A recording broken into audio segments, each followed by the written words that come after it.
ನಾನು ಅವರಿಗೆ 25,000 ಅಧಿಕ ಕಾಮೆಂಟ್ಸ್ಗಳು ಹಾಕಿದ್ದೆ.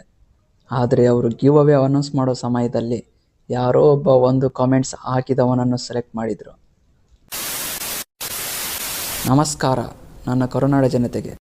ನಮಸ್ಕಾರ ದೇವರು. ನಾನು ಈ ವಿಡಿಯೋ ಮಾಡುತ್ತಿರುವ ಕಾರಣ ಏನಂದರೆ, ಇದಕ್ಕೂ ಮುಂಚೆ ನಾನು ಒಂದು ವಿಡಿಯೋ ಮಾಡಿದ್ದೆ, ರಿಯಾಲಿಟಿ ಆಫ್ MGR ಅಂತ.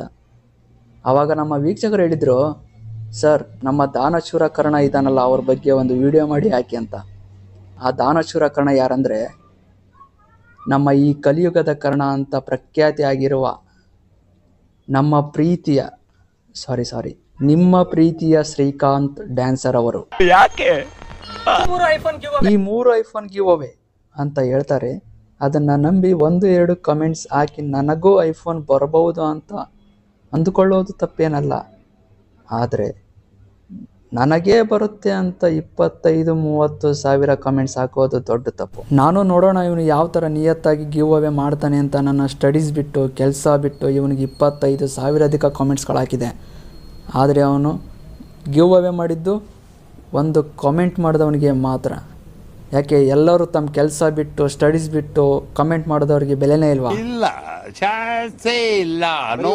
ಹಾಗಾದರೆ ಯಾಕೆ ಗುರು ನೀ ಆ ವಿಡಿಯೋದಲ್ಲಿ ಮೆನ್ಷನ್ ಮಾಡಿದೆ? ಯಾರು ಜಾಸ್ತಿ ಕಮೆಂಟ್ ಮಾಡ್ತಿರೋ ಅವರಿಗೆ ವಿನ್ನರ್ ಆಗೋ ಚಾನ್ಸಸ್ ಜಾಸ್ತಿ ಇರುತ್ತೆ ಅಂತೀಯ.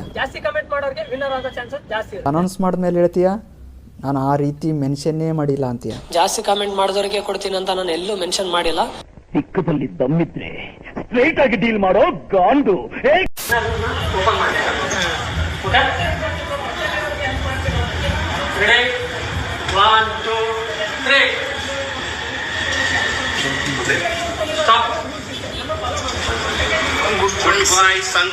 ನೋಡಿದ್ರ ಸೆಲೆಕ್ಟ್ ಮಾಡೋ ಟೈಮಲ್ಲಿ ಸ್ಕ್ರೀನ್ ಸ್ಕ್ರೋಲ್ ಕೂಡ ಆಗಲ್ಲ.